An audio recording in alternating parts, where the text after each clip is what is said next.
Welcome back. We're on week 2 of the series discussing the 3 subtypes of POTS. And today we're going to discuss the second subtype of POTS called neuropathic POTS. And neuropathic POTS describe POTS that is caused by damage to the small fiber nerves. They can occur in the upper body and the lower body, but for today's sake, we're going to talk about the lower body damage. These small fiber nerves are really important because they help regulate the constriction of our blood vessels. If the small fiber nerves are damaged, the blood vessels in our legs are not going to properly constrict or tighten when we stand up.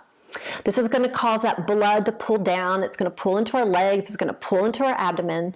It's not going to adequately return back to the upper body and heart and brain because the constriction of the blood vessels are not functioning correctly.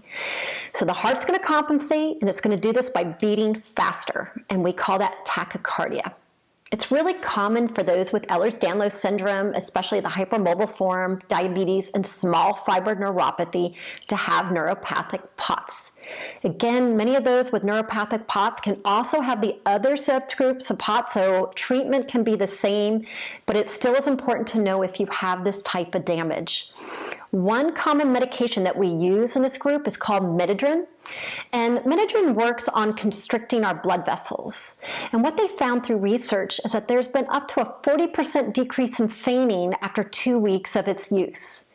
Now, what are some negatives? Some negatives of Metadrin is that blood pressure can increase, and that has to be monitored. You can have an increase in headaches. And you can also have something called supine hypertension. That is when we lie down on our back and our blood pressure gets really high. And it happens often in our older adult population, and it can occur up to 4 hours after taking this medication. So it's not really recommended to lie down on your back after this medication up to 4 hours. Okay, everybody, I'll see you next week. We're going to talk about the last subgroup, and it's called hyperadrenergic POTS. Bye.